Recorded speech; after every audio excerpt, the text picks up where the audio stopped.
एवं सहकार मित्रों का मैं स्वागत करता हूँ। हमारे chief principal secretary Arun Kumar ji, हमारे मीडिया का काम देख रहे अत्री जी, पांडुरंग जी, साथियों, आज की जो प्रेस वार्ता है, जो लगातार मिडिल ईस्ट में एक भयानक समस्या आपदा खड़ी हुई है, उस विषय को लेकर के, क्योंकि बहुत सारी ऐसी जरूरत की चीजें हैं जिनको लेकर के कुछ भ्रम भी फैलाए जा रहे हैं और पैनिक भी खड़ा किया जा रहा है। उसको लेकर के कोई भ्रम की स्थिति या पैनिक खड़ा ना हो, आप लोगों के माध्यम से प्रदेश के मैं सम्मानित सभी जन को कहना चाहूँगा, इस संबंध में मैं सबसे पहले तो देश के यशस्वी प्रधानमंत्री आदरणीय नरेंद्र मोदी जी का मैं धन्यवाद करना चाहूँगा, जिन्होंने पेट्रोलियम उत्पादों पर एक्साइज ड्यूटी में कटौती की है और उस समय में की है जब पूरी दुनिया में रेट बढ़ रहे हो, क्योंकि इस प्रकार की स्थिति है, ये वैश्विक संकट है, जो मिडिल ईस्ट की समस्या है, पूरे वर्ल्ड के ऊपर इसका प्रभाव पड़ा है और सभी जगह रेट भी बढ़ रहे हैं, परंतु देश के यशस्वी प्रधानमंत्री आदरणीय नरेंद्र मोदी जी ने इस आपदा के समय में भी पेट्रोलियम उत्पादों पर एक्साइज ड्यूटी को कम करके हरियाणा प्रदेश और देश के लोगों को बड़ी राहत देने का काम आदरणीय मोदी जी ने किया है। एक्साइज ड्यूटी पेट्रोल के ऊपर 10 रुपए और डीजल पे 0 की है। एक बड़ी राहत आम जन को मिली है। इससे आम जनता के लिए पेट्रोल, डीजल, गैस के दाम वो स्थिर बने रहेंगे, जबकि पूरी दुनिया में भाव ऊपर जा रहा है, परंतु मोदी जी का कुशल नेतृत्व, ऐसा व्यक्तित्व जिसकी दूरदृष्टि है, जो समय पर निर्णय लेता है,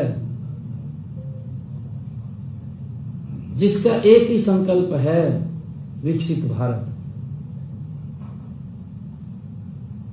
साथियों, जब भी देश पर किसी प्रकार की आपदा आई है, हम सब इस बात को भी जानते हैं कि देश के यशस्वी प्रधानमंत्री आदरणीय नरेंद्र मोदी जी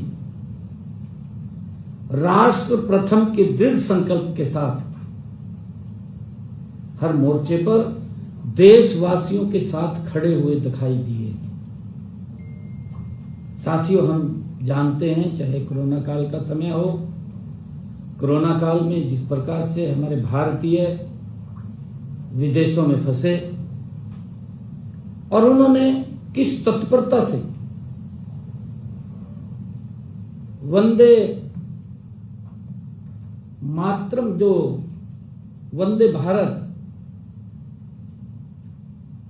योजना बना करके उनको वहां से लाने का काम आदरणीय नरेंद्र मोदी जी ने किया है। साथियों, हम सब जानते हैं, चाहे अन्य किसी प्रकार की कोई चुनौती हो,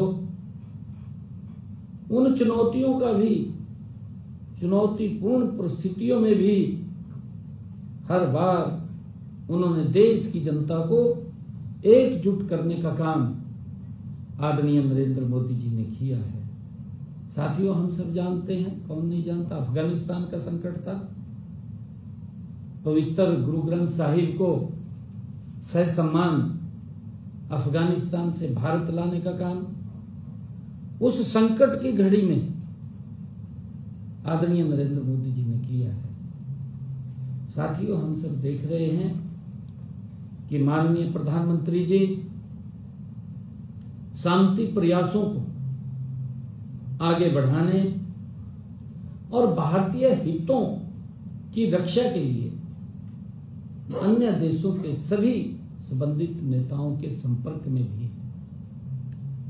संपर्क साधे हुए हैं। आदरणीय नरेंद्र मोदी जी राष्ट्र प्रथम और भारतीय प्रथम, हम सब जानते हैं कि इस नीति की पहली सफलता अपने नागरिकों को सुरक्षित वापस लाने और अपनी व्यापारिक हितों को स्ट्रेस ऑफ होर्मुज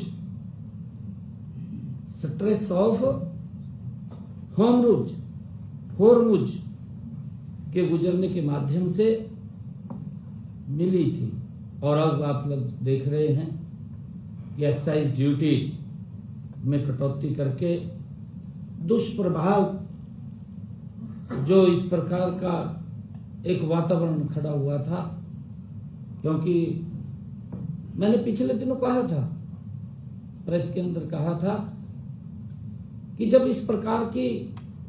वैश्विक कोई आपदा आती है तो देश को एकजुट होकर के उसका सामना करना चाहिए, क्योंकि आज नेतृत्व ऐसा है कि किसी को भी पीछे नहीं रहने देता, हर व्यक्ति के साथ खड़ा हुआ दिखाई देता है। परंतु वैश्विक आपदा में भी हमारा विपक्षी दल राजनीति खोजने लग जाता है। इन कहीं और तो दिखाई नहीं देता उसको, भाई कोई मोदी जी इतने काम कर रहे हैं, उनके बारे में कहीं ना कहीं थोड़ा बहुत तो बोलना चाहिए, पर ना बोले चुप तो हो जाए, ना बोले चुप तो हो जाए। परंतु आपदा के अंदर भी राजनीति तलाशना, ये कांग्रेस विपक्षी दलों का ये एजेंडा है। आदरणीय प्रधानमंत्री जी ने सभी दलों को बुलाकर के बातचीत किया कि भाई राष्ट्रीय ये वैश्विक आपदा है, सभी को इसके अंदर कोई ये तो नहीं है कि इसमें कोई विशेष भारत के ऊपर प्रभाव पड़ा है। मैंने कहा है कि पूरी दुनिया के ऊपर इसका प्रभाव पड़ा है। आज दुनिया के अंदर पेट्रोल, डीजल, गैस के दाम बढ़ रहे हैं, यहां स्थिर हो रहे हैं। उस महंगाई के अंदर भी स्थिरता लाना, ये मंत्र अगर किसी के पास है, नरेंद्र मोदी जी के पास है, कि उनका एक संकल्प है कि मेरा देश ये विकसित भारत गति से बने, उसको लेकर के आदरणीय प्रधानमंत्री जी ने इसमें कमी की है। मैं यह भी बताना चाहूंगा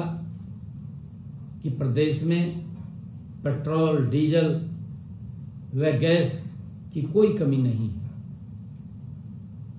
मैं सभी प्रदेशवासियों से ये आग्रह करता हूं कि प्रदेश के लोगों को घबराने की बिल्कुल भी जरूरत नहीं है। मैं प्रदेशवासियों से ये भी कहना चाहूंगा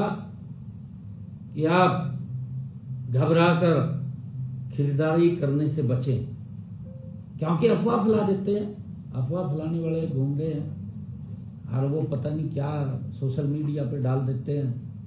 एकदम पैनिक खड़ा हो जाता है। इन बातों से बचना चाहिए, क्योंकि मैं ये भी बताना चाहूंगा कि व्यवस्था पर